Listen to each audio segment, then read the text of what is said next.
Welcome back, fight fans. We're back again. Another pay-per-view, a big week coming. Actually, and another amazing show last week. A little late, of course, weird time, but the card was amazing. So we'll talk about that first. That was UFC Vegas 68. And of course, the finals of Road to UFC. And then, of course, we're going to be talking about the big pay per view, UFC 284 in Australia. Can't wait for that. So let's jump right into it with UFC Vegas 68. That opened with Tatsuro Taira and Jesus Aguilar. Huge favorite Tatsuro Taira. Not gonna lie, a little bit worried at first for a couple of seconds. Pretty insane action right away from both sides. Aguilar landed a massive kick, actually dropped Taira. Couldn't believe it. But from there, actually, yeah, right from there, Taira was actually locked in a guillotine. And I thought, wow, okay, this is going to be one of the biggest upsets I've ever seen, statistically, anyway. Because I mean, he was at what did we say it was like minus 1200 last week, which is exactly why we don't put those in parlays, really, because they don't really add much value. And then something like that can happen. But don't worry, if you did that, your parlays are still, well, we're safe, I should say, because he did end up getting out of it, but it was for over a minute he was stuck in that guillotine, really close to tapping. I really thought it was over for him. And it was actually about 2 minutes. After 2 minutes, he finally did get out of that guillotine and he was on top at that point. And then from there it was really just all over, actually, because Aguilar had nothing left in him, no cardio, no gas. He burned himself out trying to get that guillotine. And of course, then he's on the bottom with a pretty incredible jujitsu guy. So, not a good place to be in there. And then, really, one of the craziest submissions I've ever seen after that, he was in an arm triangle. And then he actually used the arm triangle, grabbed the arm, and got an arm bar from an arm triangle. Unreal. Arm triangle, arm bar. I don't think I've ever seen that. I know it's not the first time it's ever been done, but I haven't seen it, especially in the UFC. Absolutely incredible. That was my submission of the night because pretty hard to do better than that, especially after you were stuck in a guillotine for 2 minutes straight. And that was still in the first round. Crazy fight. Amazing way to open the card. Couldn't ask for anything more than that. And of course, like I said, thankfully, Tyra did cash in, of course, as a huge, huge favorite. But it was a little touch and go for a bit there. Second fight, Jun Young Park, Dennis Tululin. I think I said this going into it. This was not going to be close. Jun Young Park was the obvious choice. I don't really know why you would be going in the other direction. I mean, you could see what the UFC was trying to do a mile away on this. And it's exactly what happened. He won in the first round. Tululin did look a little bit better on the feet, used his length a little bit, but then Park ran in with a takedown. Took a little bit of effort, but got it.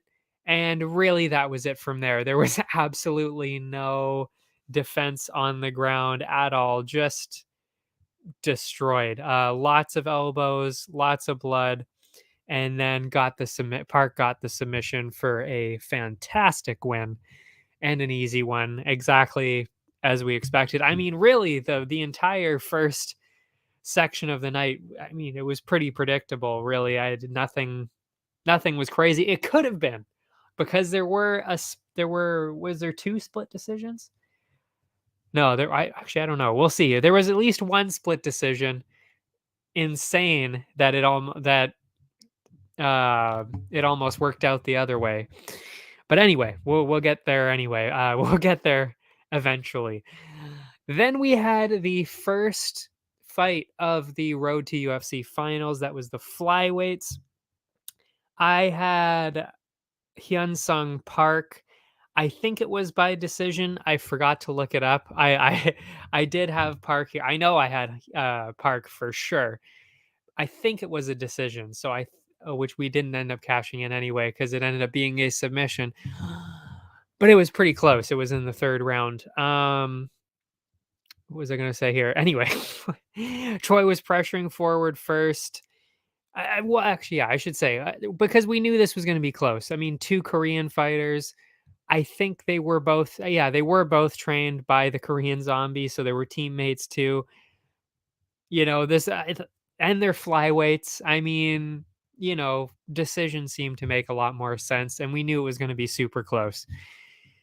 Choi was pressuring hard. Well, I should say too, I didn't even say his name. Sunguk Choi. Sunguk Choi pressuring forward first, but nobody was really doing a whole lot for the first bit. Finally, Choi was the one who landed first, dropped Park on his back. Ref stood them back up because they weren't really doing much on the ground either.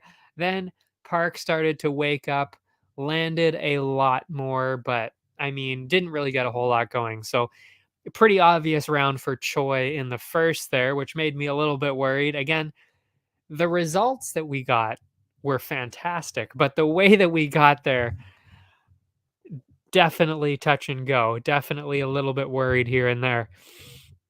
And this fight was no different. Park started off strong in the second round with his striking, lots of nice kicks, landed big, but then he was actually dropped again by Choi. This time, actually moved the fight to the ground. Finally, nice ground and pound from Choi. They got back up again from there. Park came alive again. Same thing that he did the first round with some crisp striking, some beautiful strikes. Another round for Choi I had. So not looking good for us, 2 rounds down on the cards, at least on my cards. And then the third round got way more interesting. Fast start from both guys. I mean, you know, Hyun Sung Park obviously knew he had to get something going, or he was going to lose in a decision. Uh, and then Choi started to shoot in multiple times for takedowns, couldn't get him. It was then Park that started to lead into those grappling exchanges, took the back of Choi, and then it was pretty clear that this was going to be going in the opposite direction pretty quick. Park locked in the rear naked choke and ended up getting it for a fantastic comeback win. Like I said, really exciting night up until this point. Well, really, pretty much all the prelims, actually. The entire prelim card was fantastic to watch. Every single fight. And that's why that's why I was telling people so much about these road to UFC. Well, just not just the finals, but the other fights too, because it means so much to them. But also because it's so exciting. Well, because the fights mean so much to them. It's just incredible action the entire time, drama the entire time, and as we saw, like I said, late comeback win for Hyunsung Park. Pretty incredible. And as for the future of them, because of course this was for the contract, this was for a contract to get in the UFC. Um, I do think that they both, I mean, really, Sunguk Choi was winning the fight up until that point. So obviously he also could easily make some waves in the UFC as well. I don't really know how they're going to be doing in terms of the UFC. I mean, it was a great fight to watch. It was great, very well matched, but how do they match up against the flyweights in the UFC? I'm not really sure because flyweight is one of those divisions that's just stacked and everybody's super talented, super well rounded, super dangerous. I don't really know, if they're going to be cracking into the top 20 at all. I kind of doubt it. I don't know. I don't know. It's tough to say because again, Hyunsung Park was or is still undefeated, I believe. So I mean, you can't doubt him too much. He's undefeated, but like there's a huge difference between the top 15 at flyweight and what we just saw in that one. That's all I'm saying here. but definitely some potential. They're just starting to, you know, they've definitely got a lot of potential for sure. And it was exciting. So good win there. Well, little rough win actually. I mean, pretty rough the first 2 rounds, but he came back and got the win. Then we had the bantamweight finals, and there is no question that Nakamura is ready for the UFC. I said it going into this fight. I even said last time in his last fight, he already looked like he was in the top 20 in the UFC. That is how good he is. He is insanely good. And we saw that again here. I mean, the prediction Nakamura by finish, I think that was a pretty clear decision to make. I mean, sure, Kazama might have been able to hold on, but I mean, we've actually seen it in every single one of his fights, not just in the road to UFC, but if you look at his record too. And then of course, he wasn't actually the Olympic champion as I thought he was. He was actually in the world championships and he won the world championships for wrestling. So not the Olympic champion as I thought he might have been, but the world champion, which is just as impressive. It's the exact same people, just a different year. So it's the exact same thing, let's be honest. So yeah, still obviously crazy talented. So we knew obviously the grappling was going to be a problem, but I mean, we also saw that he's got huge knockout power in his other fights.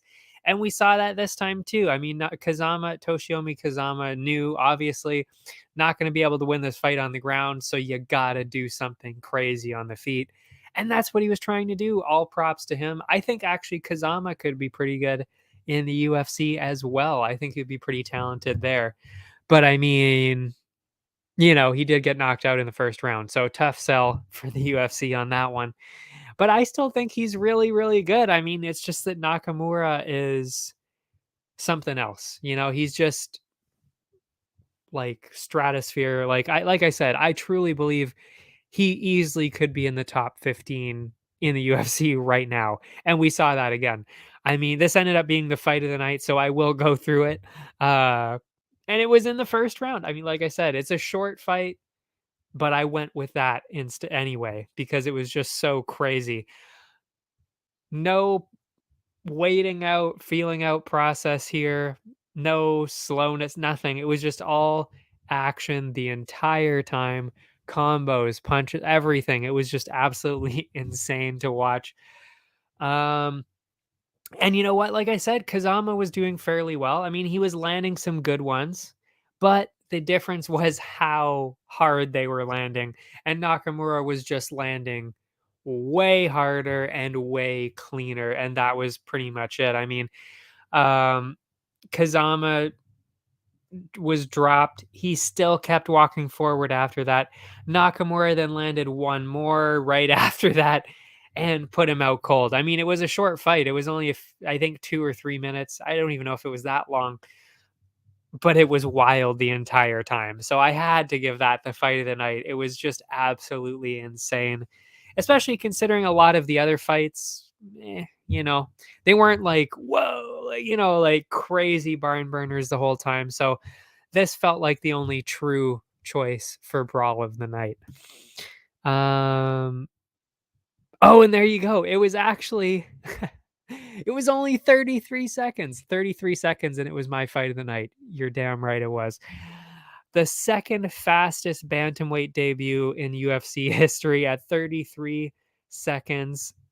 Insane. Probably the best 33-second fight you're ever going to see. Insane. So if you didn't watch it, it's 33 seconds. Go watch it. Totally worth it. Incredible to watch. And like I said, Rinya Nakamura, very much that guy that is going to be in the top 20, top 15 pretty quick, like easily within the next year or two. I mean, bantamweight's tough just because there's so many guys that are just fighting each other because they're all so talented. They don't necessarily fight outside of the top 15, and it's hard to break in there. But he's definitely got the talent to do it. That is for sure. So again, another exciting fight. Then we had the featherweight finals. Jun Yong Lee, Yi Jia. Um, I mean, pretty, I wouldn't say, actually, it was fairly close on the odds. I remember saying, oh, I thought maybe it was going to be a little bit more one sided because of what we saw from Jun Yong Lee in his other two fights, beating the other guys in less than a minute in both of his other fights. Again, I didn't think it was going to happen this time where he was going to blow him out. I even said that in the show last week, but I did think he was going to get a finish, and he was kind of close at sometimes. But yeah, we ended up going to a decision on this one, and this is where we saw the split decision. So definitely really close. I was really worried actually, and I mean that really just shows you how good both of these guys are. And like I said, even going into it, I could tell both of them were really good, and they should both be in the UFC. But again, I thought not Park. I thought Jun Yong Lee was gonna get another finish just because he is massive and he does not care. He will go right in there, get into a brawl and win. That's just what he does. So I thought that's what was going to happen this time too, but probably more so in the second round. That's what I was kind of thinking. But anyway, what actually happened, Lee ran in, landed a big one, as we thought. But Yeast did slow him down along the fence, but really just pinning him there. And that's kind of what Yi was doing pretty well. I mean, it was boring, but he was working well. So that's really the one flaw that we've seen in Lee's game so far, is that maybe he kind of struggles getting out of along the fence against somebody like this. He was having a really hard time getting out of the grappling part of it. The striking, absolutely incredible, but maybe the grappling is a slightly weaker point. Eventually, Yi did get that takedown, but was definitely struggling to do anything with it. Like I said, I mean, I actually wouldn't even really say that Lee was struggling a whole lot with the grappling because Yi was never actually doing a whole lot with it. He was just controlling him. He was just holding him on the ground, trying to keep him there. And Lee couldn't get back up. It's not that he wasn't trying, he was trying really hard. And that, exactly like I said, prevented Yi from doing any damage himself. So they were kind of just at a stalemate, with Lee trying to get up and Yi trying to keep him down. And I mean, it was, yeah, definitely not super exciting round, that's for sure. But yeah, and that's what kept happening, at least for the opening round. They did get back up. Yi just kept pushing him into the fence and grappling him hard. I mean, just a relentless grappling pace. And I even wrote it down here. You can't really say that Lee looked bad. It was just absolutely nonstop grappling from Yi Jia. That's really all that happened there. I mean, and I was even wondering, I don't know if Yi can keep this up in round 2 or 3 because, like I said, it was nonstop. He was running at him, pulling him down, pushing him into the fence. It was absolutely nonstop for Yi Jia. So I didn't really think he'd be able to keep that up for the second and the third rounds. So yeah, I expected Lee to come out pretty hard in the second and third rounds. That's for sure, because he didn't really expend any energy himself. I mean, he didn't get to do anything. He was just trying to get back up the whole time, or get off the fence the whole time too. It was one or the other the whole time in the whole first round. So I mean, obviously, Yi won that first round. I mean, there's no question there. Second round, pretty much right away went back to the grappling. Of course, I mean it was working. You don't need to switch it up. Took his back briefly, but was dropped off the back. I mean, you definitely got to give it to Lee as well. He was definitely good at defending. Like I said, it's just, defending is not going to win you the round. That is for sure. Lee landed a good one, but Yi landed a couple too. So it was still, pretty even. Not really enough room for Lee to get anything crazy going. And Lee's eye was actually very red. It was actually kind of weird to see because I didn't really see a whole lot of Yi Jia landing. I guess it was kind of the one or two combos in there that he did land. But so yeah, it was actually looking pretty rough for the fairly significant favorite, and I thought the second, if not the second best fighter in the entire tournament behind Rinya Nakamura, of course. Um, so I was definitely surprised that he was having this much problem. Like, I thought it was going to be close, but he was definitely really struggling with that grappling. But anyway, that is exactly when Yi started to really slow down. And that's exactly what I was saying after the first round. I was like, I don't know if he can keep that up because nobody can. The only person I've ever seen that can keep up that grappling pace is Marab. I've never seen anybody else keep up that kind of pace. Nobody. Actually, no, Chimaev. Chimaev could do that all day too. But other than Marab and Chimaev, I honestly haven't really seen anybody able to grapple like that where it's just nonstop constant. So I didn't think Yijia would be able to keep it up either. And that's exactly what happened. He started to really, really slow down.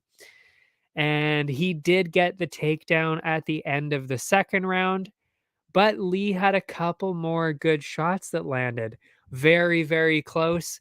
I kind of thought that Yi Jia won that round, but it was really, really close. And this, of course, is why it ended up being a a split because it really was. It probably did come down to that second round because it really, really was that close.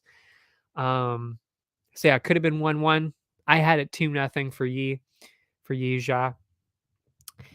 Third round, Lee opened with massive, massive bombs. Obviously knew he had to get something going. Probably even knew that he kind of needed a finish because I think he knew, or at least the coaches knew, he kind of needed a finish there to get the win, or at least to safely get the win. He needed the finish. Um, yeah, and he did drop Yi to his knees at one point. Very, very good. I mean, and that's really just how good he is at striking. That's all he needed was the opening. It's just that the grappling never got him the opening. That's really all that happened with this matchup. And he was doing well in the clinch, but that led to Yijia, of course, pinning him into the fence again. Then Lee did land another huge one, wobbled him really bad. So the damage definitely started to pile up a lot more in that final round, which is exactly what I said. The grappling started to taper off, which is exactly the problem you have. You know, if you can't keep up that exact pace for 3 rounds, you know, that's it could be it. Or at least the first 2 rounds hard. Because then you bank the first 2 rounds. Doesn't matter what happens in the third as long as you don't get finished. Which is exactly like I said, that's kind of what I thought happened here is that you probably won the second, but the third round, completely up for grabs because again, Lee never really used a whole lot of energy in the first 2 rounds except for just trying to get back up. That's it. So I mean, definitely he was ready to bang in this third round. But yeah, wobbled him bad. Then he had Yi in a bad spot on the ground. Yi did get out of it though. But Yi did keep dragging him down. Never really did any real damage though. So I mean, it was a pretty clear round for Lee. Uh I wrote the wrong name down here on there. I said Yi on there, but no, it was a pretty clear round for Lee on that one. So I had it 29-28 for Yi Jia. But again, it depends how you had that second round. Because I mean, the first round, there's no way you could score it any other way than Yi Jia. Third round, I don't really think you could score it any other way than Jun Young Lee getting the round. So, like I said, it really came down to that second round. I had it Yi Jia, but I wasn't, I didn't think it was completely insane for Jun Young Lee to win, but I definitely would have leaned more. Like I said, I did lean more towards Yi Jia. So I was a little bit surprised when it turned out the other way that Jun Young Lee won. I wouldn't say it was a robbery by any means, but it was a little surprising for sure. Obviously happy though because that was my pick for sure. um, yeah, and like I said, I said the same thing about well, actually, I've said the same thing about all of these guys so far in the road to UFC. I do think that he could easily. I mean, it's a split decision. How do you argue the fact that they both clearly have earned their spots in the UFC, especially at featherweight? I mean, we've talked about featherweight before. You know, the featherweight top 5 is pretty incredible, but when you get a bit lower than that, you know, top 10 is still fairly solid, but then you get below that and it's like, you know, it kind of drops off a cliff there. Um, so somebody like Junyong Lee is an absolute fucking animal on the feet. So I mean, having him around is going to be absolutely insane. But as we saw, Yi Jia, very talented as well. So I really do think that once again, both of these guys are very very talented, and they are going to have a future in the UFC, both of them. I firmly believe that. And if the UFC doesn't pick up these guys, somebody's going to be getting one hell of a deal because all these guys are fantastic, fantastic fighters. Lightweight finals now. By the way, that's another win for Korea. We had, well, of course, the flyweight finals were both Koreans. So yes, of course, Park won. Yeah, it was Park. Park won, of course, Korean. Oh, we had Jun Young Park before that, so 2 Koreans. Then we had, of course, right there with Jun Young Lee. So that's 3. 1, 2, 3. Yeah, 3 Korean wins so far. Amazing start for Korea. And then, of course, we had the lightweight finals. No Koreans in sight there. This was actually the odd one out. No real major, uh, you know, the normal Asian countries that you would see in this kind of situation. You know, we're talking about Japan, Asia, and Korea. Those are obviously the 3 that you see all the time. This one did not have any of those. It was Anshul Jubli of India and Jeka Saragi of Indonesia there. So very unusual and very, very cool to see. I was really excited about that one just to see what was going to happen. Also, I knew they're both pretty good on the feet. So I was excited to see what was going to happen with that.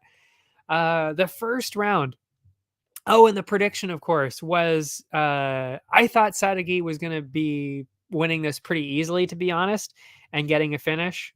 I thought it was going to be a first or second round KO for Sadagi. I really thought that because, I mean, we saw what he could do in the other fights, and he is just a powerhouse and hilarious. He is a super funny guy, very entertaining inside and outside of the ring. Really entertaining. So I mean, I'm sure the UFC is also going to be giving Jeka Sadagi another fight because not only is he a talented fighter, he's also pretty entertaining, and that's of course what we want to keep seeing. But we'll get into the fight. Huge kicks from Sadagi. So right away, I was like, okay, well, this is going exactly how I thought this was going to go, with Sadagi just winning on the feet and keeping him at a distance. Started to showboat a bit, then got pinned into the fence, and that was where it started to go south real quick.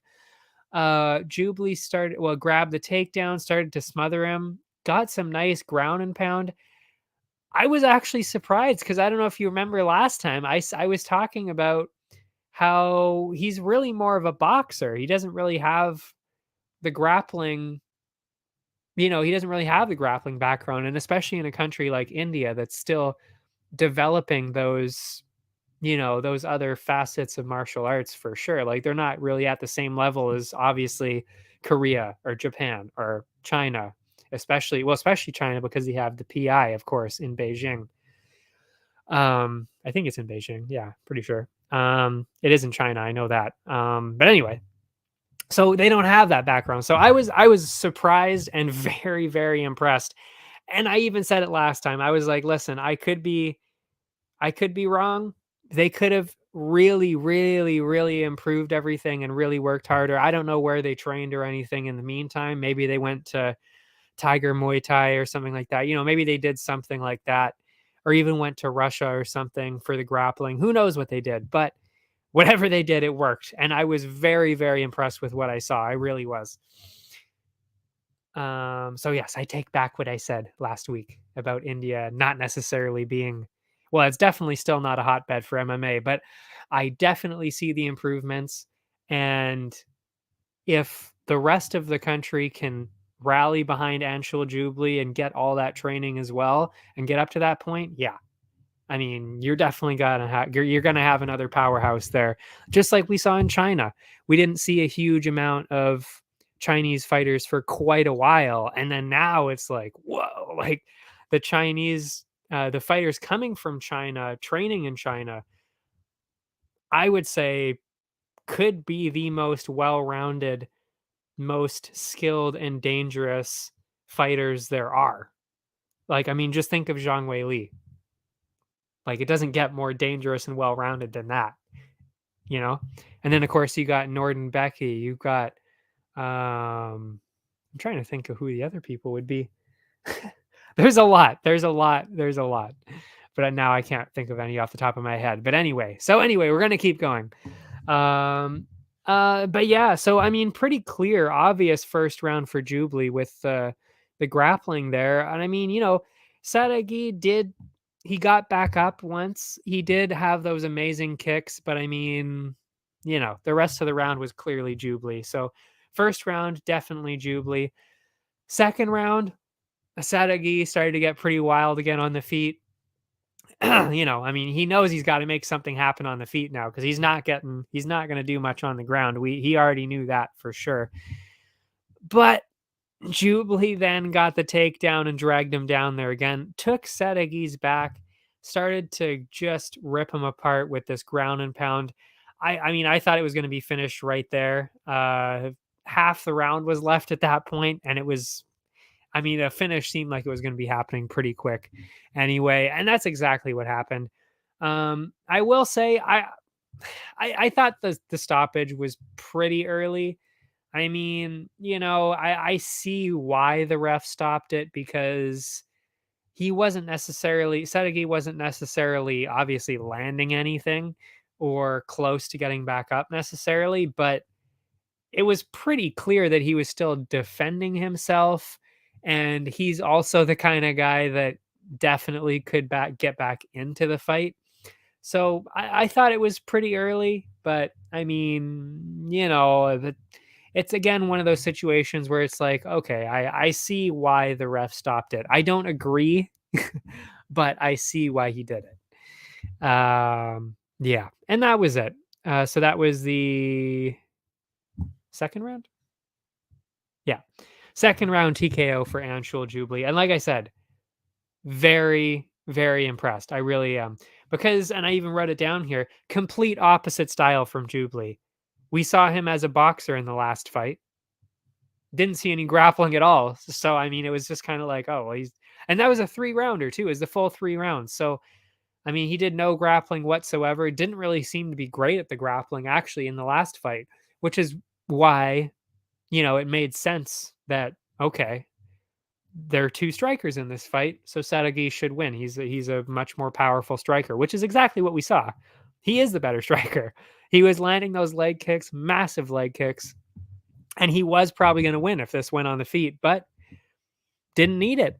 Was just use the grappling instead, which to me shows me that he is extremely well-rounded and he is going to be very good. Again, it's lightweight. The lightweight's pretty tough. I don't really know how well he's going to do against a lot of these lightweights. Definitely not even close to being anywhere near a top 20 spot. So I don't know what kind of future he has, outside the next couple of years, because obviously what they're going to be doing, they do this all the time, especially for the Ultimate Fighter people, Contender Series, everybody like that. They give them easier fights, people that are on their way out. We see it all the time. It happens all the time. Like literally every card, there's at least a couple. Excuse me. So that's what we'll see. I mean, he'll get a couple of easy matchups. They'll probably give him somebody slightly tough and then he'll get completely wiped out. That's what I'm expecting. I don't like, I mean, I hope I'm wrong. I hope I'm wrong because I like to see new markets being built. I mean, there's over 1 billion people in India. it's a huge country. Let's get some more talent from India. I mean, it's a no-brainer. I mean, it's a massive, massive market. It's just like China again. There's a lot of really, really good fighters in China. And we saw some actually on the road to UFC. So, it's the same potential for India. There's so much potential. There's, like I said, over 1 billion people. Let's get 100 of them. Let's get just 10 of them in the UFC. 10 out of 1 billion. Let's do it. That's it. That's all you need, you know? And we got one. We got one so far. By the way, only the second in UFC history. That is unbelievable. Considering, like I said, 1 billion people and you've only had two. Come on. Like UFC, get a PI in New Delhi or somewhere like that. Yeah, get something going. And I mean, I'm not saying it should be up to the UFC to do stuff like that, but they've already built one in China, I actually don't know where the other ones are. I think there might be one in Brazil, possibly, or they're opening one in Brazil, a PI. I can't remember. But I mean, India is a pretty obvious place to be starting with that, especially since they're known for wrestling anyway. It makes a lot of sense. But anyway, huge, huge thing for India there. Very impressive for them. Main card after that. So that was the end of the road to UFC there. And like I said, I actually would not be surprised if we saw all 8 of those fighters again fighting for the UFC because they were all really good. But yeah, then we saw Adam Fugit and Yusaku Kinoshita. I had Kinoshita by finish because, let's be honest, Adam Fugit did not look good in his debut at all. I honestly thought, okay, I was back and forth between a finish and a decision just because I knew how tough Adam Fugit was. But like I said, Morales kind of he hit him a lot to the point where it was like he's going to get that he finished him in the third round or whatever it was. And I expected Kinoshita to do the exact same thing too because he's very good on the ground or on the feet. But I was pretty surprised with what happened actually. Kinoshita started hard, walking forward. Did expect that, as I mentioned. Then he landed I couldn't believe actually that he was standing after this. And even the commentator said this too. How is he standing after that? Took a head kick clean to the forehead. Not blocked at all. Hands nowhere near his face. Wasn't blocked at all. Full force, landed it flush. I mean, seriously, if that had been literally anybody else, they would have been knocked out cold. I could not believe that he was still standing after that. And not only that, he just out grappled him after that. He ran in, grappled him hard, got Kinoshita down, and yeah, it was kind of all Fugit after that. I couldn't believe the turn of events after that. It was absolutely insane. Fugit throwing him around, eventually landed some pretty hard shots on the feet, and then eventually took his back and just landed massive shots until the ref stopped it. I couldn't believe that the turnaround was that quick. After landing a clean head kick that would have knocked out anybody else, somehow turns it around from there and wins right away. It was like, what just happened? Like, that was not supposed to happen at all. Could not believe it. Very, very surprising win and really, really impressive for Adam Fugit. I don't know what else to say other than, wow, that was impressive for a first round TKO. I really surprised for sure. And not even that Kinoshita lost. That's not necessarily the surprising part. The surprising part was that it was a first round TKO after he ate a clean head kick right to the face. Couldn't believe it. Then we saw the Canadian Kyle Nelson and Doo Ho Choi. I was going with Nelson on this in a decision. I don't really know why Doo Ho Choi was such a huge favorite. Like I said last time, I think that was really just because he's Korean. on a card that was supposed to be in Korea. You know, they always set up the home people to win. I mean, you know, they're not setting them up. Like they're not saying, "Oh, give this some loser to," you know, they're not doing that. But they're giving them matchups that they think, "Okay, you know, you've got a pretty good chance here." But this was not one of those matchups, by the way. But people that are betting don't know that, which is why I'm here, which is why I said pick Nelson, because going into it, I mean, if you really had been paying attention at all, I think Kyle Nelson should have been the pretty clear favorite, which is why I was pretty happy that we got him at underdog money. I was really happy with that, but it didn't matter. And we'll find out why after this. But the fight itself, both guys looked pretty good on the feet, but Choi actually made a pretty key mistake right away, leading to Nelson grabbing a massive takedown. And that's exactly what I thought was going to happen. Well, I mean, I didn't expect Choi to make a mistake necessarily, but I even said, I mean, Nelson is just bigger and he's a grappler. He will drive you into the fence, push you down, and just control you. That's what he does, which is exactly what he started to do. Yeah, so he took Choi's back from there. It was getting pretty rough there actually, with a pretty good sub attempt for Nelson. Then Choi somehow transitioned Nelson into a crucifix. I have no idea how he managed to do that.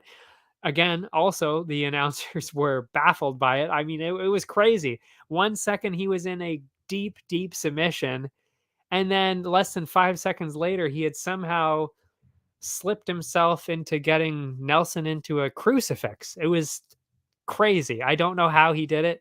Insane. Very close round. And this is another one of those situations. I've said it. I've said it the last couple of weeks. I will be scoring 10-10 rounds when they deserve to be called 10-10 rounds. This was a 10-10 round. Not really a whole lot on either side. So it was just dead even. 10-10. Just as simple as that. Second round, Nelson landed a bunch of kicks, wobbled him into the fence with a bomb. Rest of the round was back and forth, really close. Choi started to land the heavier shots, possibly winning the round. But the early wobble from Nelson, because Nelson wobbled him into the fence, like I said, at the start of the round there, could have won it for Nelson. So I didn't really know which way it was going. I kind of gave it to Nelson, I guess. I don't know. I mean, like I said, it was just so close. Could it have been another 10-10? Possibly. But I kind of gave it to Nelson just because of that early wobble where it was like, okay, that was definitely the biggest shot of the round. Third round, Nelson then went immediately into the grappling, pushing him into the fence, which is exactly, again, we knew that should have been the strategy anyway the whole time, which it kind of was, I guess. Grabbed a huge takedown from there. Choi did manage to reverse him, and criminal decision from the ref. Could not fucking believe that he did this. And Dana White was pretty pissed after too, because I saw that, as always, I watched the press conference and I asked him, what did you think about the ref taking a point away? Insane. Yeah. It was absolutely ludicrous that the ref took a point away for a headbutt. There was no headbutt at all. From Doo-Ho Choi too. Doo-Ho Choi was on top. You see him, and basically the extent of the contact was like that. That was literally it. Barely hit him at all. Was not trying, was not motioning, for a headbutt. He was literally just, doing the regular thing, trying to get control, and then they bumped heads a little bit. I wouldn't even say that it was Choi's fault really at all. I mean, yes, he was on top, so technically it is kind of his fault, but it didn't affect anything. He didn't try to do it.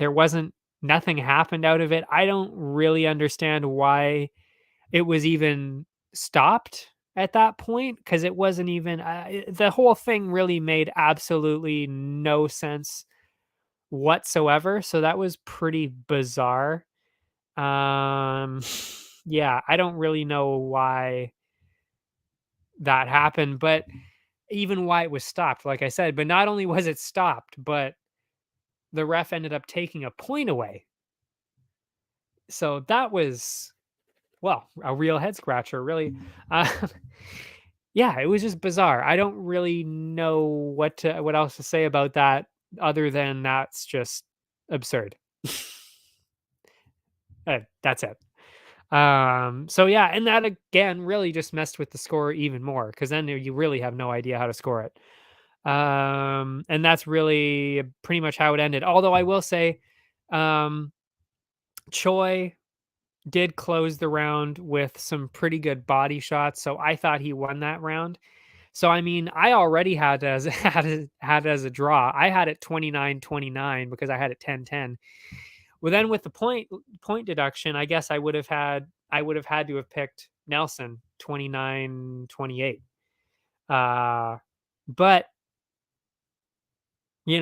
I mean, it's literally anything could happen in this, and that's exactly what we saw. Um, yeah, the score ended up being 29-27 for Choi, and then 28-28, 28-28 again. So majority draw. We saw a draw. And I mean, yeah, if you don't score the first round 10-10, which is what I did, right? I scored a 10-10, and 99% of people are not going to do that. So if you're that other if you're that other 99% of people, I definitely could see how Nelson could have gotten that, which then of course would have led to a 28-28. So or actually, yeah, no, never mind. Yeah, it would have been Choi would have had to have won that first round, which again, because of that crucifix, I could totally see.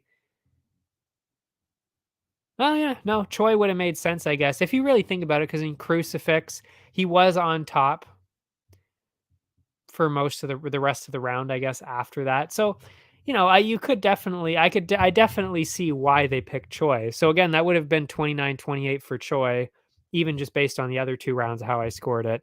Then -1 brings it to 28-28. So yeah, I don't have a problem with the scorecard at all, except for yeah, no. Even the 29-27 makes sense. I mean, that's just giving all three rounds to Choi. Yeah, tough. Yeah, weird one. Weird one to score. Really weird.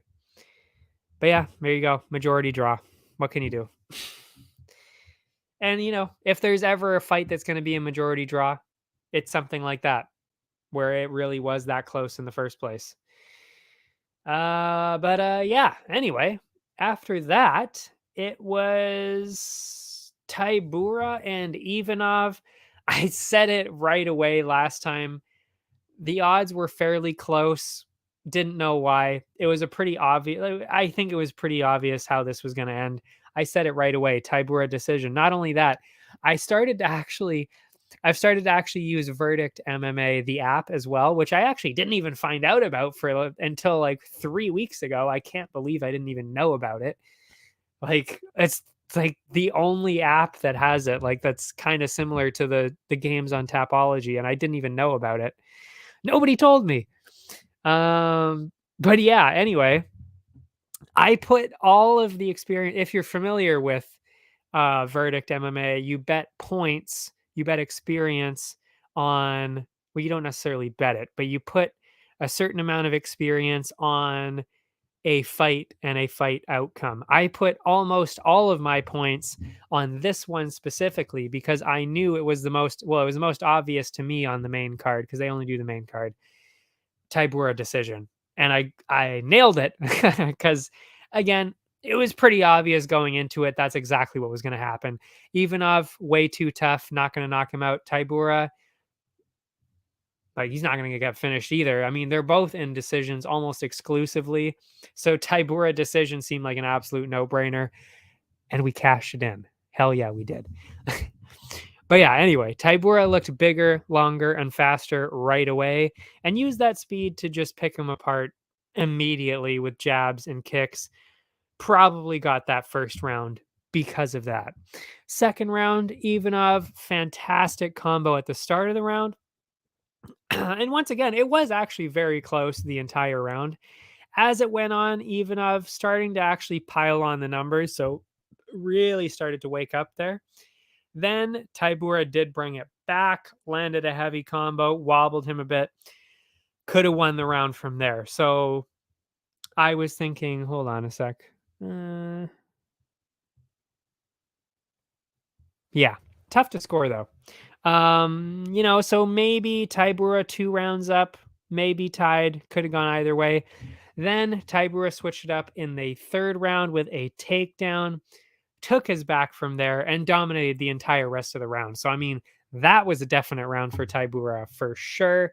So, I mean, it seemed pretty obvious that he had won. I thought maybe 29-28. It's tough because those first 2 rounds were so close. The third round, but yeah, 30-27 would have also made sense. And that's exactly what the judges had: 30-27, 30-27, and 29-28. So we did get that unanimous decision for Marcin Tybura, which, like I said, seemed like a no-brainer really going into it. I don't really know why that wasn't a huge emphasis in the odds, really. I mean, I thought it was going to be a lot more one-sided than that in the odds. Co-main after that. This one got definitely more surprising. Dawoon Jung, which apparently is Dawoon Jung with a W, we found out, instead of Da Un Jung for a UN. Uh, didn't know that. Tapology doesn't say that. The UFC says that, and apparently that was corrected by Dawoon Jung himself. He that is how they spell it. So there we go. That's how we're going with it now. Against Devin Clark. And I even said this one's really close. I wouldn't be, this is not one of those ones where I was like Tybura, where it's like, throw your money at Tybura. He's definitely going to win this. This was not one of those ones. I knew this was going to be close as soon as I started to look through it. And I was going Dawoon Jung by decision. I just thought, okay, like everybody else, he should be the favorite because he had a pretty ridiculous unbeaten streak before losing to Jacoby. And Jacoby's a pretty incredible striker. So, didn't think he was going to get finished. That's for sure. Thought it was going to be pretty close the entire time. And especially with the grappling of Jung, I thought, okay, he's, going to give Clark some problems here. But yeah, Clark went in there right away and pushed him into the fence right away. Eventually, Jung managed to reverse him, and he was doing well, but then he was eventually reversed as well, just trading places along the fence. Really boring and also close up until that point. Then Jung made a mistake, found Clark on top of him, and because of that, probably lost the round. And again, this would be another situation where I'd be scoring at 10-10 because nothing happened. So it's 10-10 for me, but if I had to pick one, it would make sense probably pick Clark because of that late mistake. Second round, Clark, huge takedown right away, but Jung got back up, pinned him into the fence. Seemed like a weird choice considering he's getting taken down and losing the clinch battle. Seemed like a weird choice for Jung, but he did it anyway. Clark landed a couple in the clinch, but so was Jung. He was doing well in the clinch too. Jung seemed to be maybe slowing down at that point, and then it was like, okay, yeah, I don't think he's coming back in this matchup, sadly. This allowed Clark to edge ahead in the clinch battles, probably winning that round too. So I had him up either 2-0 or 20-19 at this point. Third round, final round, of course. Clark pushed early again, but Jung finally had a big moment, dragged Clark down, looking for a submission. But then he made a mistake and actually slipped off of Clark's back.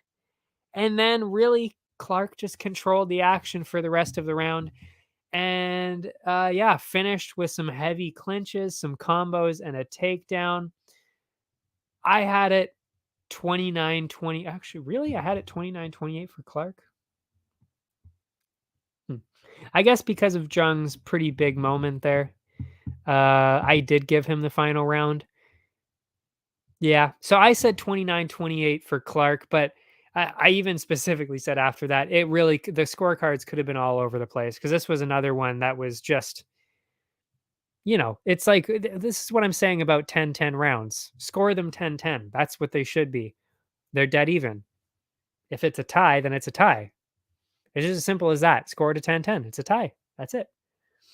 And yeah, the judges ended up scoring it 30-27 for Clark, which again, you know, I thought maybe there would be one 29-28 in there, but again, it was so close that 30-27 also makes sense. Nothing was off the table there.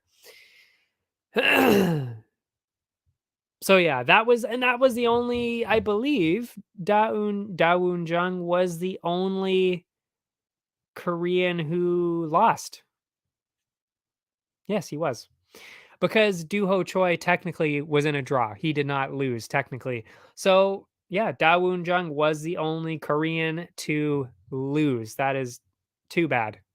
Because if you had any all Korean parlays, I saw they did the one on, of course, Ariel's show at MMA Hour. They did the all Korean parlay. So close. So close. So close. Almost. And then, of course, we had the main event, just as depressing as I was hoping that it wouldn't be.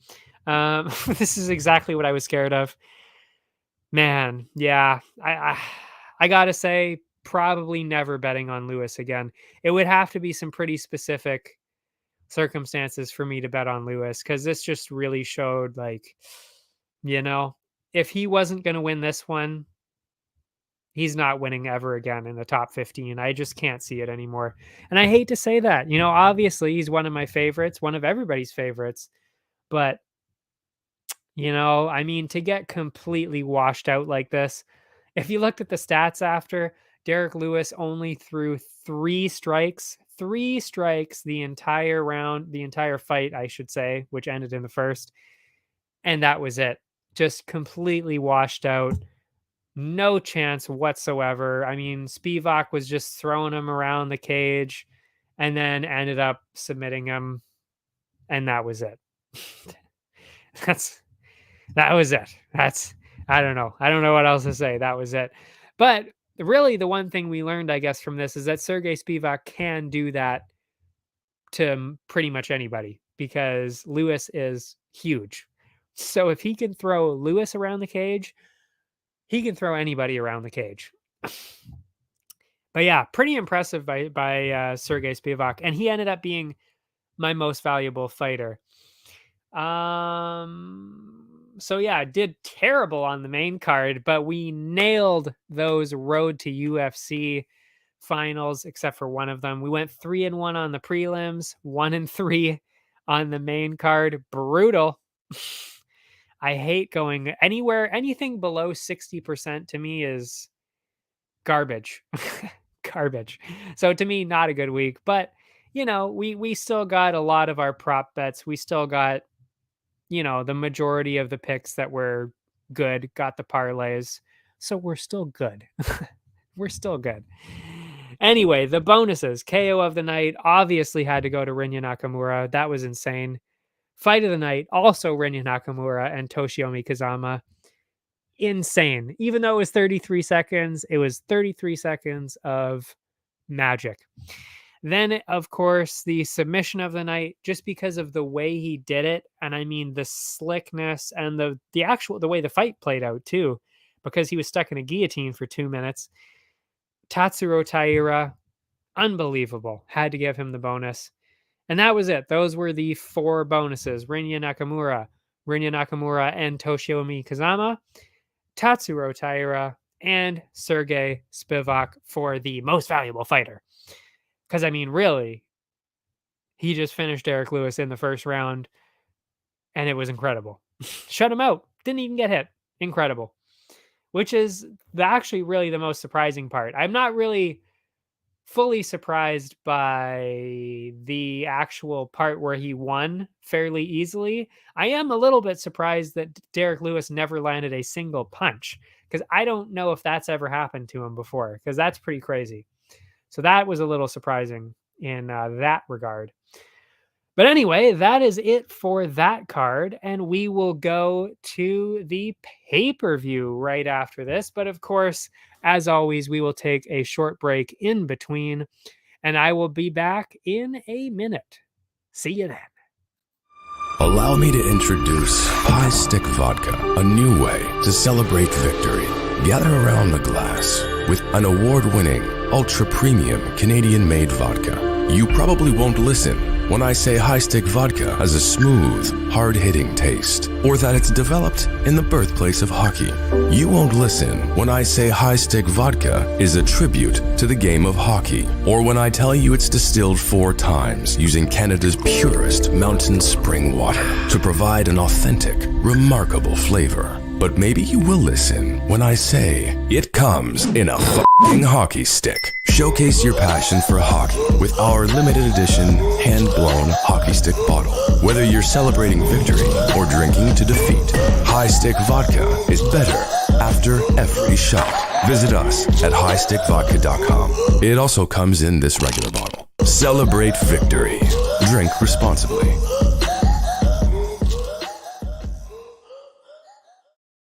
And we're back with one of the best cards of the year, probably. It looks like it anyway, especially with the crowd that they're going to have. Fuck that Brazil crowd. I'm still mad about that, of course. That was garbage because we expected so much from them, and then they just ruined it for everybody. It was just disrespectful all around the entire card. Well, the main card was just disrespectful in general. And I never really saw any excitement after. I mean, even with well, yeah, Glover too. Oh yeah, Shogun. Even with Shogun, they didn't, it was like what I was just it was just depressing to watch. I mean, they ruined that whole card. In fact, I'm not even kidding. I would have actually rather watched that card at the Apex. I'm not even joking. That's how bad the crowd was, where it actually ruined it. So never again, never having a crowd like that again. I hope that never happens again because I love the crowd so much. And then they actually actively made it worse. But this crowd, I know for sure these Australians are going to go absolutely insane. Cannot wait to watch this. The fights on the card look fantastic too. I mean, there's always a few, well, they're not always, but recently at least, there's always been some, a few fights here and there that don't look great. But I mean, the last 3 fights on this card, do not miss. You want to watch it 100% for sure. You do not want to miss this. And even a couple of the prelims there as well are very, very exciting. And of course, as always, we will open with the main card first. And that opens, at least as it stands, with Jimmy Crute and Alonzo Menifield. I'm not mad at this fight. I mean, really, you always got to be a little bit critical of who is on the main card of pay-per-views because you're paying to see these. And it's important that I say that because of the next fight on this main card should not be on there. But the first card, the first fight on here, opening Jimmy Crute, Alonzo Menifield, why not? I mean, I don't think they're necessarily, I don't think they're making any huge moves up the rankings anytime soon, but it's at least got an Australian. It's got an exciting fight. There's gonna be a finish. I'm sure of it. So, good way to open up the card. I like it.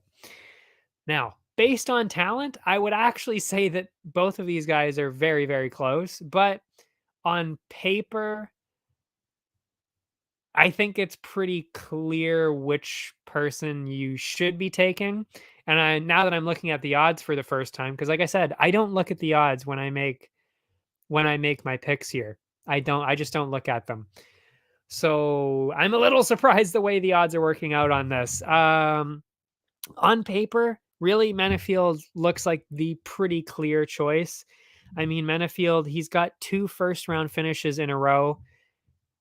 Granted, they're not really the best fighters, but they're still first round finishes.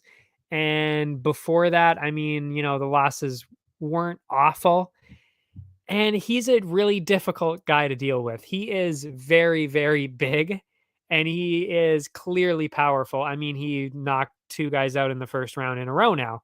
On the other side, Crute has been fighting the better people, but he was just finished twice in a row in the first round. So on the one side, you got the guy with two first round wins in a row, and then Crute has two first round losses in a row. So you tell me which way you think this would be going. It makes a lot of sense. Obviously, Menefield has all the momentum. He's big. He's difficult to deal with. He's got the power, and Jimmy Crute has been struggling with that kind of opponent. So to me, makes a lot of sense. That being said, like I said, there's a clear experience difference. Crute has been fighting the better people, but he's also never really beat anybody that incredible. And I will point out the one thing that I did see, Crute lost to Misha Serkunov in the first round, and Menefield knocked Serkunov out in the first round. So I know we don't do MMA math, but if you're going to do it, that also goes in his favor very clearly. So for me, I will say though, I do think there's going to be a finish on either side, probably because it's light heavyweight. There's a lot of finishes. Plus, it is kind of back and forth. This really could go either way. They're both big guys. They're both powerful. You could see a finish on either side. That being said, I think the pretty obvious way to go is Menefield. I don't really, the only reason I would end up picking Jimmy Crute is because he's the hometown guy and he's fought ranked people recently. That's it. He lost to them. He fought them though, but he lost. So yeah, it makes a lot more sense to go with Menefield on this one. And because it's in Australia, we're getting a very good price on Menefield too. Because I really do think that if this fight was anywhere else, I think the odds would be a lot closer. I really, really do. You got minus 193 for Jimmy Crute. I mean, I don't think he's that big of a favorite at all. I mean, okay, you give him a slight favorite, maybe minus 120, minus 130 if you're generous. But minus 193 is just, that's crazy. Like they're way more evenly matched than that. I don't really think that's, I don't know. I think you can get a really good price on Menefield here. I think he's got a pretty good chance. And plus 157 for Menefield. I should mention that too, of course. So I'm going with the underdog on this. I think there's a lot more going for him. Plus 157 for Menefield. That's where I'm going with it. And the over-under is at over-under 1.5. So like I said, they're seeing a finish too. I totally understand where that's going. But the over 1.5 is at plus 116. And to be honest, I can't justify putting money on the under minus 148 for under 1.5 for these two. I just, that's too big of a number to bank on a first round finish between these two guys. Like they easily could go into the end of the second round, easily go into the third. It wouldn't be insane. It would not be completely surprising if it went a little bit farther than that. So, I mean, I think the plus money on this one is for sure the way to go. There's just way more value in that. So plus 116 for the over 1.5, I would say is the pretty clear way to go. Yeah. So lots of plus money on that fight. I mean, even if, like I said, and this is the situation, it's like even if you don't know who to pick, if you're dead even on this, like I am, I'm pretty close on this with Crute and Menefield. I just went down with what looks way better on paper, Menefield. But like I said, skill wise, I really do think they're very, very similar. So this really could go either way. So in light of that, like I said, I think you're getting some fantastic money on Menefield. But if you don't want to do that, and you want to go with the over under instead, there is so much more value on the over 1.5 plus 116. And I mean, think about that too. To lose, if you make both of these bets, by the way, just think about that. If you lose both of these bets, the only possibility, the only outcome would be that Jimmy Crute would have had to get a first round finish, or I guess a finish in the first 2.5 minutes of the second round. So as long as that's one specific thing doesn't happen, you're going to win money because of the way the odds work out on this. So there's a lot of money to be made in this specific matchup. Justin Tafa, Parker Porter. That is the second fight, and that is the fight that I was talking about that has no business being on this main card whatsoever. I don't understand it at all. Parker Porter is not one of those heavyweights that you're going to see stand and trade. He's not that kind of guy. He wants to be, well, I don't know what he wants to be, but he usually ends up being in decisions. But he also tends to get hit a lot. And in this case, you can't get hit like that by Justin Tafa. You're going to get finished. So for me, I would say the choice is pretty clear. You got to go with Justin Tafa. I do think he's going to get a finish, even though, like I said, Parker Porter doesn't really get finished all that often, but he also doesn't really fight people that are as wild and hit as hard as Justin Tafa.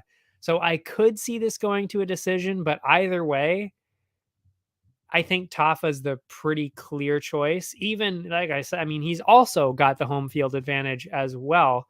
So there's that aspect as well, but he just seems like the very, very clear choice in this, especially if you've seen both of them fight.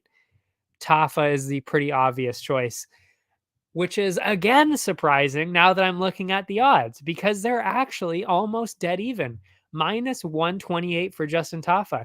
I think you get a lot of value on that. There's a lot of value there. Like I said, Parker Porter, not really the kind of guy that gets finishes. And if you want to win against Tafa, I think you have to get a finish. So I don't really see a path to victory for Porter. He might survive all 3 rounds, but I don't see how he wins the fight. I don't know. I just don't see it. So for me, by that logic, minus 128 is one hell of a deal, and I will be putting that in my section in the section at the bottom of my articles, of course, the best bets. Because minus 128, that's a great deal for that. Or well, maybe I won't because there's some other pretty good deals in here too, including Menafield. But anyway, it's a fantastic looking betting line for that. Justin Tafa, minus 128. Incredible. The over-under, of course, being heavyweights, they are favoring the under 2.5, minus 158. And even though I just said Tafa is probably going to get a finish, I have to say, because Porter's so durable, plus 122 for over 2.5, not a bad idea to even just put a few bucks on it. I mean, don't go crazy with it. Don't put a whole bunch of it. Don't put it in a parlay or anything. But over 2.5 plus 122, Porter's in a lot of decisions. Not crazy. Not crazy. And you got to see heavyweight decisions at some point. They can't all be finishes. So not crazy. Not crazy to put money on the over on that point. But yeah, again, though, it doesn't really belong on the main card, but hey, whatever. Because there are so many other good fights. Anyway, after that, this is now when the night goes through the roof. Absolutely, entirely different level of talent here. Randy Brown and Jack Della Maddalena. Cannot wait for this one. I am so excited for this one. Welterweight, Randy Brown. You got huge veteran, obviously, on one side, Randy Brown, and Jack Della Maddalena, the new guy, 3 wins in a row, 3 first-round finishes in a row. Insane. He is so good on the feet. He is absolutely just a wrecking ball on the feet. He is so fast and so powerful. It is crazy to watch. And Brown, pretty well rounded guy, and obviously very, very experienced. So I really actually do think this is a lot closer than the odds suggest because I think people are like, oh, Della Maddalena, he's got, 3 knockouts in a row in his rookie year, starched them, not even close. And then he's also in Australia, so he's got his home crowd, obviously there's all that. But I mean, it's still Randy Brown. He's still pretty good. He is very, very good. So I don't think it's as one sided as the odds suggest, which is what I will get into after this, after I make my pick. But I do agree with the pick, though. I also have to go with Madalena, and I do kind of think he's going to get a finish. I don't really think it's going to be the first round. I would be a little bit surprised because I do think that Brown is a lot better than that. Um, yeah, but it is so close though. I really am 50-50 about this. I really am. And which is why I'm not happy with where the odds are. I'm really not. Because I really do think this is a lot closer than people think.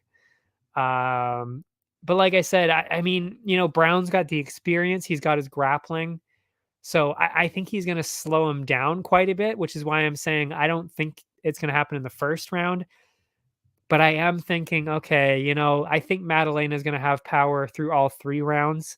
So I would be leaning towards the second or the third round for the finish instead for Della Maddalena. But we also haven't seen him go that long, so we don't even know. We don't even know what he's like in the second or third round at all. I think he's still going to be just as dangerous, so that's why I'm saying second, maybe third round knockout. But yeah, it's close. It really is a lot closer than these odds are saying it is. I am going with the favorite, the huge favorite, Jack Della Maddalena, at minus 325. But because of those odds, yeah, no, that is not going in the parlay. I don't think. I respect Randy Brown way too much to be throwing him in a parlay and even, suggesting that minus 325 is a reasonable betting line for that. It's not. It's not. So I would actually even just avoid the money line on that just because it doesn't make a whole lot of sense. It's too, the odds just no, like, it's too risky. Randy Brown is too good to be throwing Madalena in at minus 325 into parlays. It's not worth the risk at that point. Over under is at 2.5, and it is favoring the under. So they do think, okay, Madeline is going to get a finish. Makes sense. I see again on paper why that would make sense. But Brown's in a lot of decisions. So I really would not be surprised if this went to a decision. So again, if you're looking at value, the over would probably make more sense. Plus 114 for over 2.5. I think that makes a little bit more sense. Under 2.5, minus 148. I don't know. I don't know. I don't know if that's really worth it. Yeah, I don't know. Like I said, there's just more value on the over. I think under is probably more likely, but there's way more value on the plus 114 considering Brown is in a lot of decisions. So that's where I'm going with that. Co-main, what a fight. Should not be for a title. Why are we having an interim title? I have no idea. I talked about this last week. I won't get into it again. It's just a bit silly that it should not be for a title. That being said, incredible fight. And maybe they just did it because they wanted a 5-round fight. I don't know. But should not be at all a title fight at all. Not even close. Although, oh yeah, and I even said that here. Yeah, both of them like violence a lot. They both get into brawls a lot. So to me, it's like, who is going to do better in that kind of fight? Because we know it's going to happen, which is exactly why I'm so excited to watch it, because it's going to be crazy and I cannot wait. The difference for me, and there's a couple differences. I mean, Yair is younger. like I think by 7 years or something. So he's younger. He's been in these crazy wars and wins convincingly. Or we saw with Holloway. He did so well on the feet with Holloway that Holloway started grappling. I'm not even kidding. I mean, I haven't been watching, before the last 3 years or so. So I've actually never even really seen Holloway grapple up until that fight. I've never seen it happen. I know he's grappled before. Looking back, I've seen a couple of minutes here and there of Holloway. So I know he's grappled, but I've never seen it happen because he's just so good at striking. And against Yair, he was forced to grapple. He was actually starting to have problems on the feet to the point where Holloway started to have to grapple. So that really just tells you how good Yair really is on the feet. He is very, very good. And Emmett, he's good, but just not quite as good. And it really also comes down to what we saw in the other fights, because we saw Calvin Kattar. We saw Calvin Kattar pretty much win the fight. I thought he won the fight. I think he pretty clearly won the fight, and he lost by split decision to Emmett, and I think that was ridiculous. I don't think Emmett won that at all. So to me, it's like I just don't really see what Josh Emmett has for Rodriguez here. I mean, is it going to be exciting? Yes. Is it going to last all 5 rounds? Probably. That's where I'm going with it. But I think that Rodriguez is going to be the pretty clear winner in this. I really, really do. Because, yeah, like I said, he's scrappier. He's younger. He's probably faster. And he made Holloway turn into a grappler for a couple rounds. To me, that means you're a pretty fucking good striker at that point. So I think he's more skilled too. So there's just way more going in that Rodriguez direction. So that's the way I'm going. And especially since, like I said, I'm not convinced Emmett won that fight against Kattar at all. And I do think that Yair would pretty easily beat Calvin Kattar. So that's where I'm coming from on it too.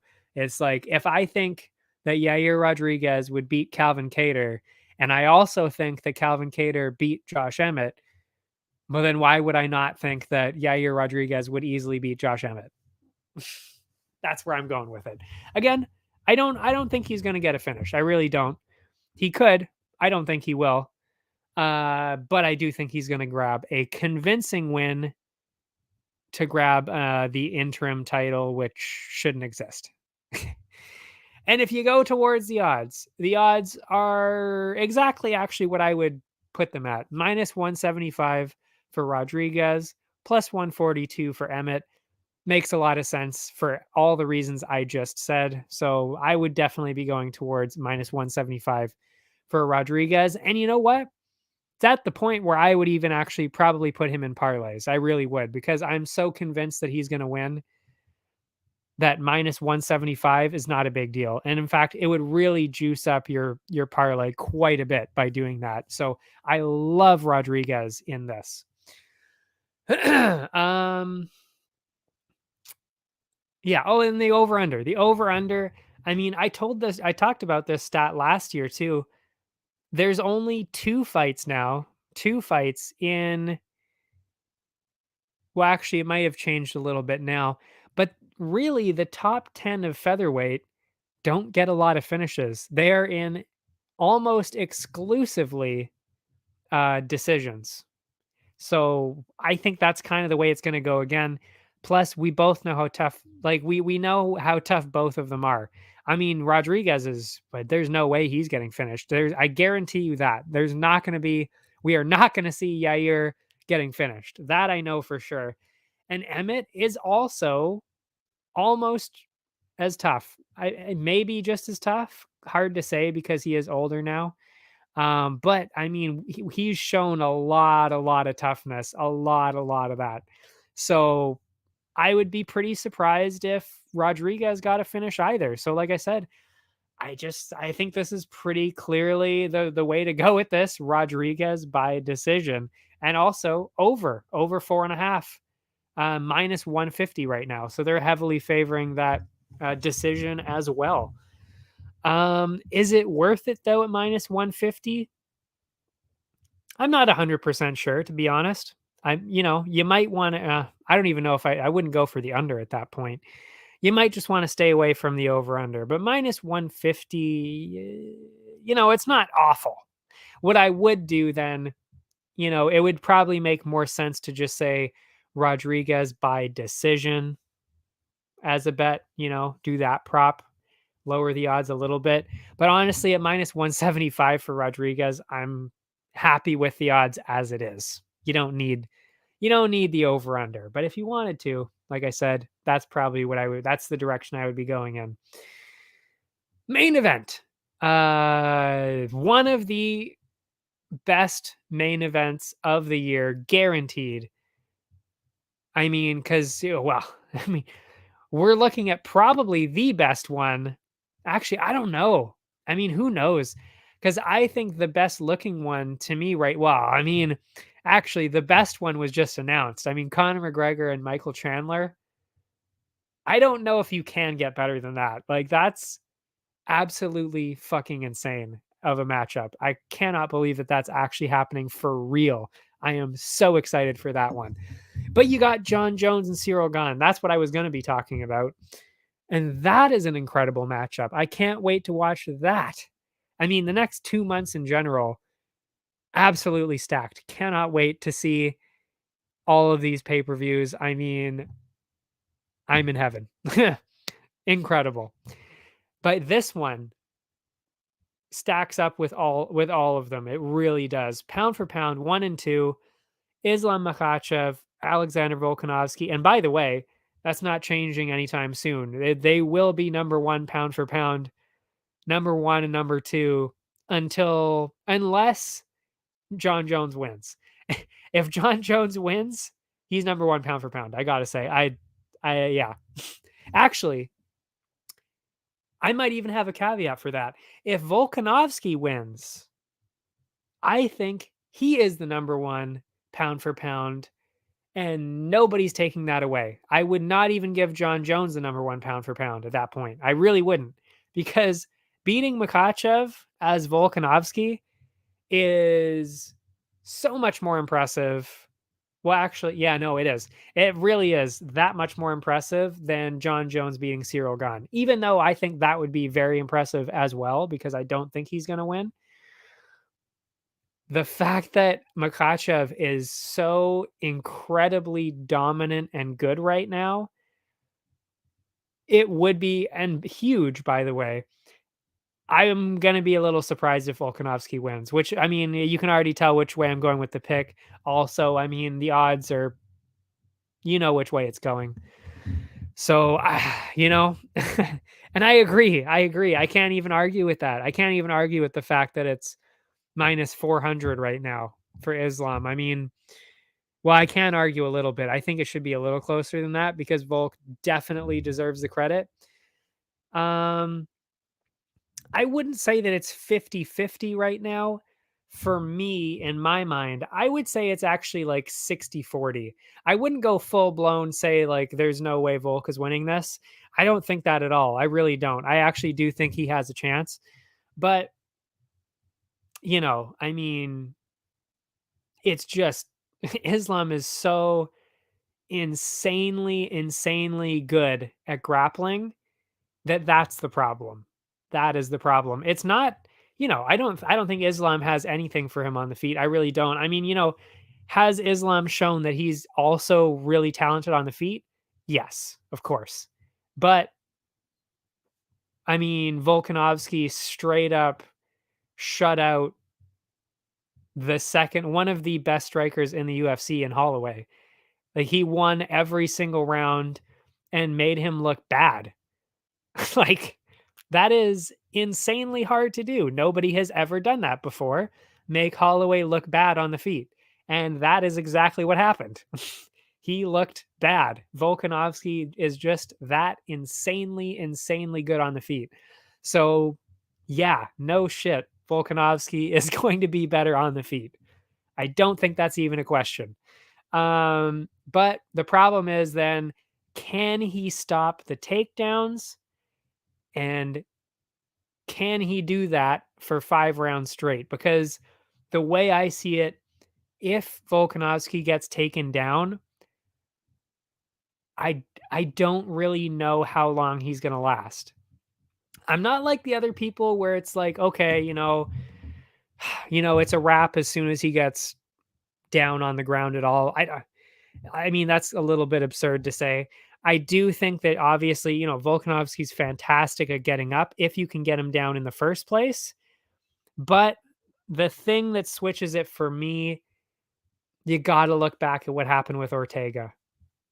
You know, he was incredible at staying away from the ground against Ortega and really did that well. He did it so well until the third round where he gets stuck in that guillotine and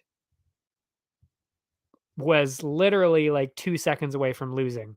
If Ortega manages to hold on to that submission for 2 seconds longer, that's really all it would have taken. 2 seconds longer, that's it. We would have genuinely seen Ortega as the featherweight champion. That is exactly what would have happened. So for me, Islam has five full rounds, 5 full rounds to work with. You know, it only takes one. It only takes one takedown, one bad position for Volk to be in, and that really is it. If he's in a bad spot, that's it. That's it. And it's not even just because Islam is going to be bigger, obviously, because he has a hard time cutting down to 155. He's a really big guy. But, I don't think that that's, again, I agree with Volk in that he's not going to be completely undersized in this. I don't think that at all. I think Volkanovski can compete with the strength of it. It's just the strength of Islam, the size of Islam, plus the technique. That is where it falls apart. Is Islam is just too good on the ground. He's just too good. He will control Volk at that point and get that finish. Because I mean, and it really, how I don't know how you could really argue against that, especially since what we saw with Ortega. Because if that was Islam in that position on top, locked into a submission, that's it. That's it. Like, there's no way. Like, he's not getting out of that. He will not slip out of that. That is actually impossible to slip out of that, of Islam. There's no way. Which is why I'm saying I just, you know, and I'm only going this far into it because I mean, I love Volkanovski. He is genuinely top 3 favorite fighters for me. Regardless, I mean, you could go pound. He is my number 1 pound for pound right now. Islam will probably be after this weekend, but he is my number 1 pound for pound, but he's also just in my top 3 favorite fighters to watch, to listen to follow and all of that because he's so cool, he's so funny. He's actually pretty much exactly like me. He really is actually. He says a lot of the same things, does a lot of the same things. He's really similar to me. That's why I love him so much. And he just tells it straight up. I don't lie, I don't bullshit. I just go straight in and say whatever the fuck I want to say. And that's exactly what he does too. So I really like him for that. But I don't think he's going to win, sadly. And that's the only reason I'm giving, really saying like, this is going to be closer than people realize, especially I mean, he's clearly got the edge on the feet. And I don't think he's going to get swept away in the first round. I really don't think so. But, I mean, Islam submitted the best jiu-jitsu person in the entire UFC, and that is Charles Oliveira. And I don't really know how you could argue against our Oliveira being the best person in jiu-jitsu. He is very clearly the best guy in the entire UFC on the ground in that facet. But Islam submitted him. So if Islam submitted Charles Oliveira, yeah. If Alex gets to the ground there and Islam is on top, yeah, it might just be, he's going to have to work. It's not going to be instant. That's why I'm saying it could drag on. We're not talking about first round here, I don't think. I'm thinking second, third, and maybe even fourth or fifth.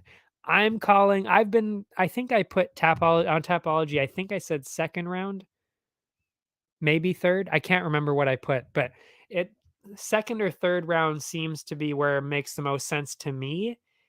But like I said, fourth or fifth round submission for Islam, yeah, that's easily plausible as well, especially since we know Islam is not going to stop throwing takedowns. And we know that people start to slow down and it's easier to take them down as the fight goes on. So that would mean that Islam has a better chance the way the fight goes on. And he has a better chance if it goes to a decision because of that. But of course, if Volkanovski can keep this fight on the feet, he wins. I really do think that whether that's a decision or a finish, Volkanovski wins each round if it's on the feet. But the problem is, I don't think it's going to stay there. So yeah, that is my analysis of that one. Just a long-winded way of saying I agree with what everybody says. Islam by submission in the second or third round. That's what I'm thinking. But I mean, you don't even have to go second, third round. Even fourth or fifth would still make a lot of sense. But anyway, yeah, minus 400 for Islam. And I mean, hard to argue with that. I'm putting it in the parlays. It makes a lot of sense. I mean, but that being said, is it worth putting 10, 20 bucks on Volkanovski? Sure. He's plus 300. Plus 300. He's got what win streak? Like 23-1 now. He's won like 20 something in a row. I mean, if there's anybody that you want to at least just sprinkle, give the benefit of the doubt, sprinkle a little bit of money on it at these odds, why not? You can definitely put 20 bucks down just to see, like maybe try and recoup the losses if he loses for the or if Islam loses for the parlay or something. Just put 20 bucks down like that just to cover it. Do something like that. Because yeah, again, it's not it would be insane if he won, but I'm not saying it's impossible. That is for sure.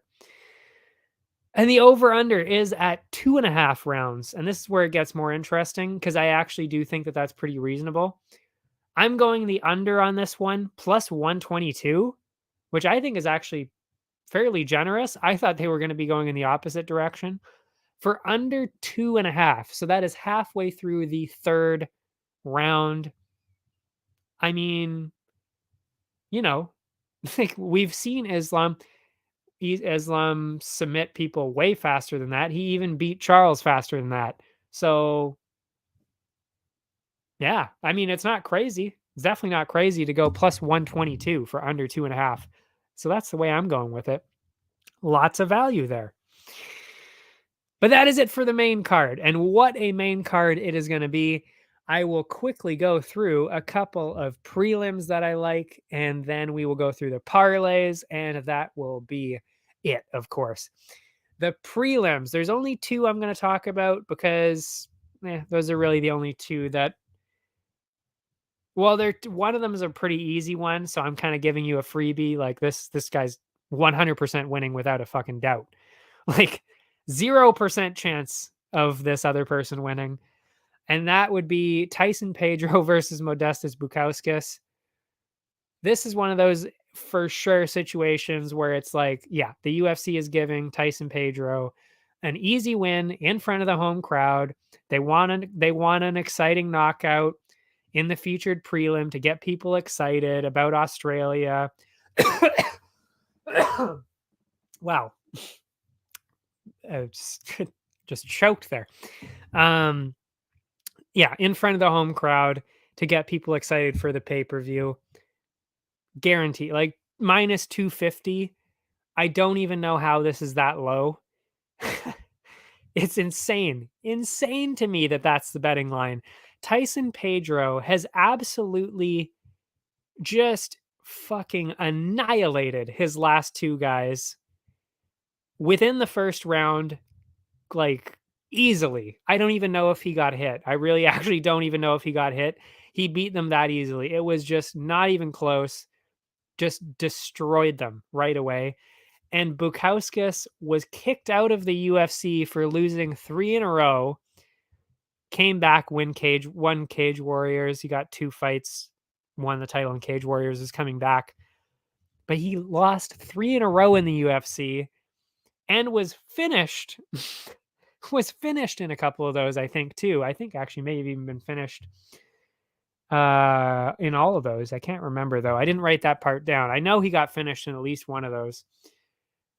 Like, what are we do? Why is this not wildly one-sided? Like, you put Islam as minus 400 against the number 1 pound for pound fighter in the UFC, or number 2, depending on how you look at it.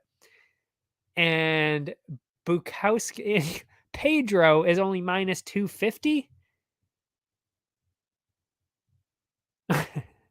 Like, this is what I mean by, like, there's value all over the place. You just need to know what you're looking at. And this is one that is entrenched in my parlays this week. Tyson Pedro minus 250.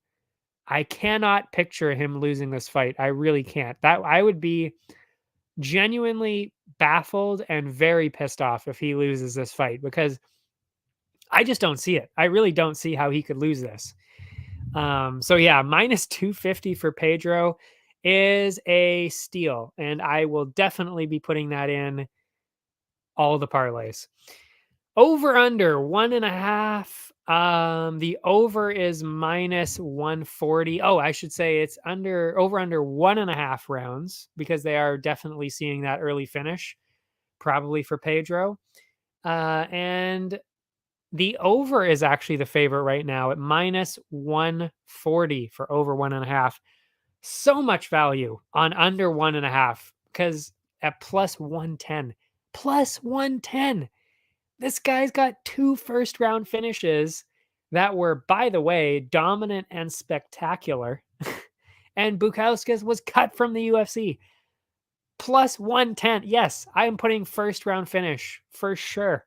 For sure, I'm putting first round KO for Pedro. That's what I put on Tapology. I am slamming the button, slamming that button for under 1.5 plus 110, slamming the button for Tyson Pedro minus 250, putting it in all the parlays. I love this betting line. Unbelievable. Unbelievable betting line we have here. The next one, though, definitely a lot closer, and I actually changed my mind. I don't normally do that, but I wasn't sure, actually, because I was like, on paper, I would say they're actually 50-50 on paper, and I went with the favorite, Joshua Kulabau, because we're talking about Kulabau Bagdasaryan right now on the prelims. Very exciting fight, by the way. They're both brawlers. They love to strike. This is going to be an insane fight. Seriously, this could genuinely be, I don't know about fight of the night, because you got Yair and Emmett, of course. I think that's probably the front runner for fight of the night. But this could really be a close second. I mean, of course, you got the main event. So, I mean, if that lasts all 5 rounds, it's going to be fight of the night, I'm sure. But this one really is in that conversation. Kulabau, Bagdasaryan, you do not want to miss this fight. Very, very exciting. They're both very good strikers. So it comes down to who's the better striker. On paper, like I said, very, very close. And I actually did pick Kulabau at first, not just because he's the hometown favorite, of course, also Australian, I did pick him, though, because originally, because his only loss was to Jalen Turner. Jalen Turner at 155, who, by the way, should probably be fighting at 170, because he is easily the biggest lightweight I've ever seen. He doesn't even look like a lightweight, and that's not even exaggerating. I don't even know how he makes weight, for sure. For real. Like, I don't know. I genuinely have no idea how somebody can lose that much weight and be that big. He is massive. Anyway, and that was Kulabao's loss, which, by the way, this fight is at featherweight. He was fighting like a 170 pounder and he's fighting at featherweight now. So, I mean, obviously that was not going to go well. And then his draw was also pretty close, pretty impressive. That was Charles Jourdain. So, you know, he's got the experience for sure. But then I watched the fight. I watched his last fight, and that was against, oh, I didn't write it down. He won the fight, but um man, I don't remember who he was fighting. He did win the fight, like I said, but you know, oh yeah, it was Souza. That's right, Bruno Souza.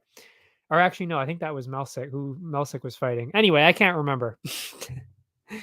Long story short, I can't remember who Kulabau was fighting, but I did watch it yesterday, and Kulabau looked good, but he got hit quite a bit.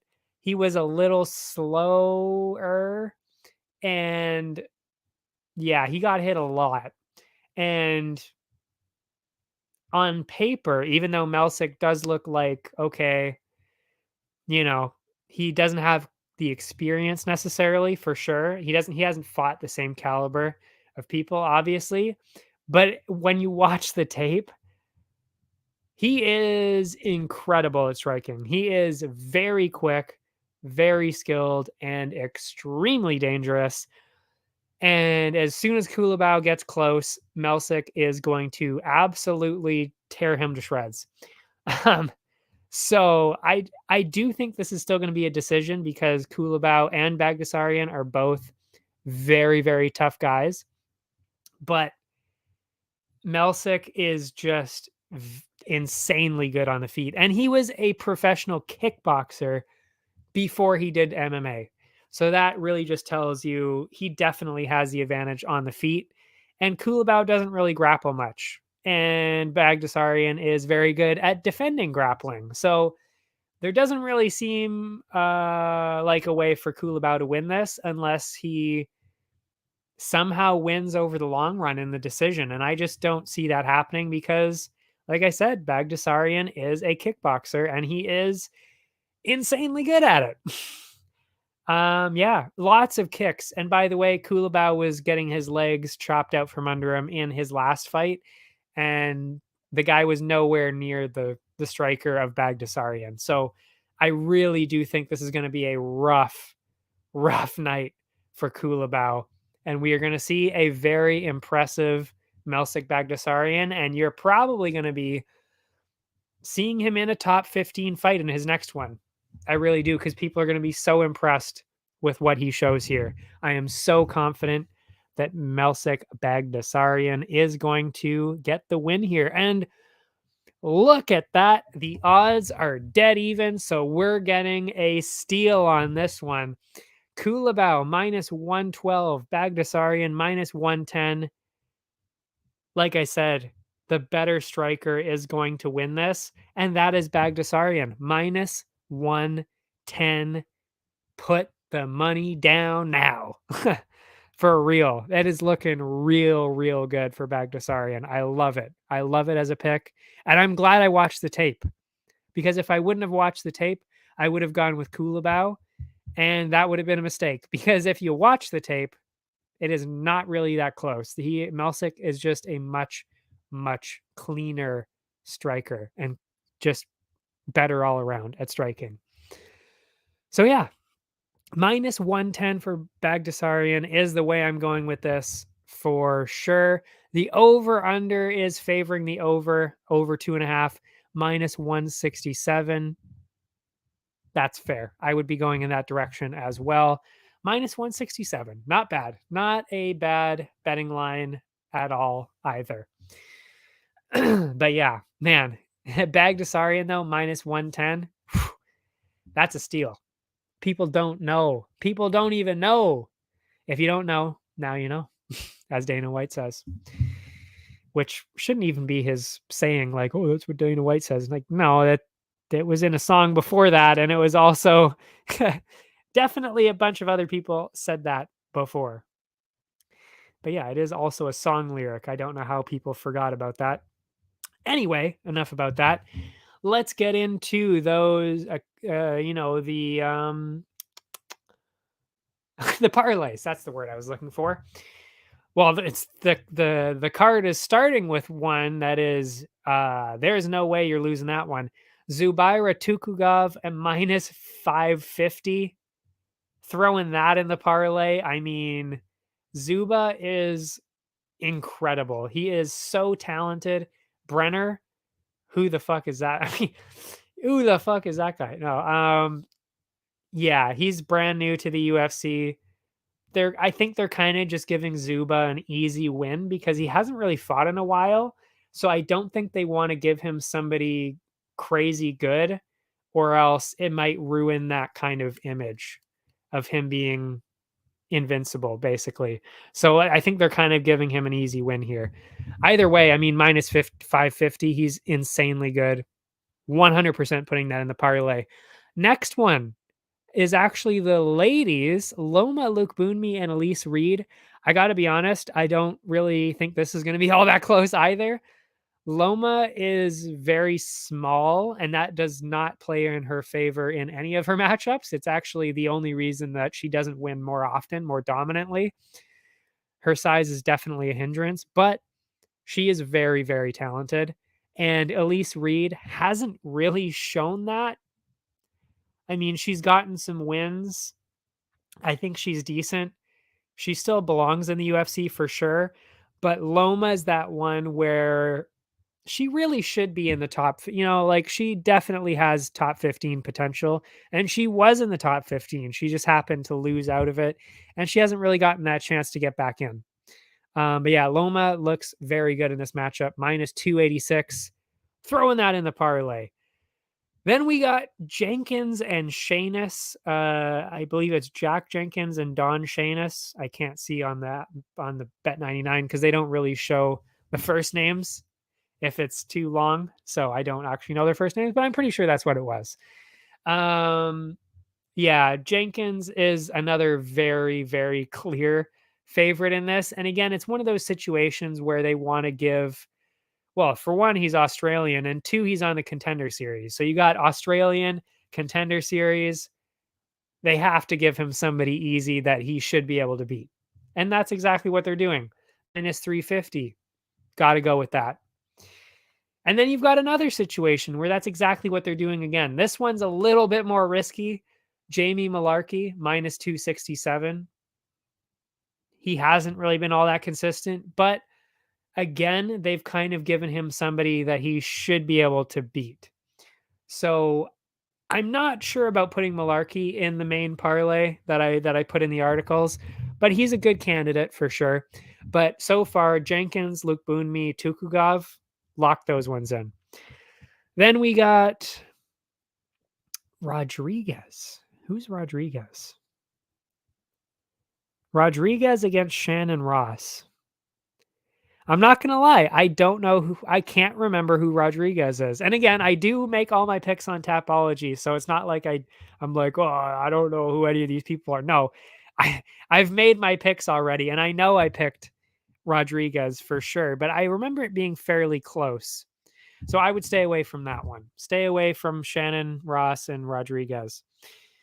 Then, of course, you got the, Tyson Pedro. Lock that into your fucking parlay right now. Tyson Pedro minus 250. Then keep going. I don't know about Della Maddalena throwing that in the parlay. Like I said, Randy Brown is very, very good. And for these long parlays, you want people that are solid, that there's like a 90% chance that they're going to win. And I'm not putting Della Maddalena at a 90%. Whereas I am doing that. That's what I do for all these parlays, really. It's like 80% of the time, these people are going to win. And then Islam minus 400. Volk has a chance, but again, 80% of the time, I would say Islam is going to win.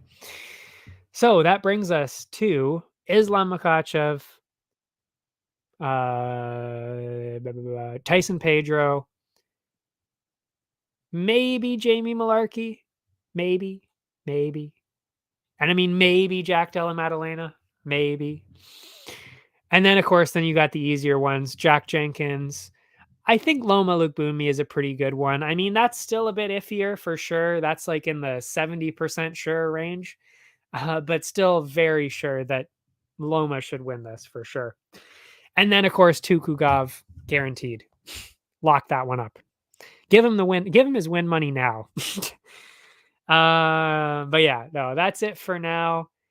That is all the fights. I seriously cannot wait to watch this card. I am so excited. I just know this Australian crowd is going to be insane. And I know that these fights look good. I mean, seriously, even the ones where I didn't make a pick, for on here, they actually do look really good now that I'm looking back on it. There's really only like maybe one or two where I'm like, meh, don't really care about that one. But the other ones look really, really good. And that's it. That is it. If you want to watch any of the other sports stuff we got, Area 51 has got you covered. I'm the MMA guy over there, of course. All of my socials are below. That's Instagram, Twitter, YouTube, all that kind of stuff. And that's it. Thanks for watching, everybody. I will see you next time. I only say it like that because I'm always scrolling trying to find my outro. Thanks for watching. I will see you next.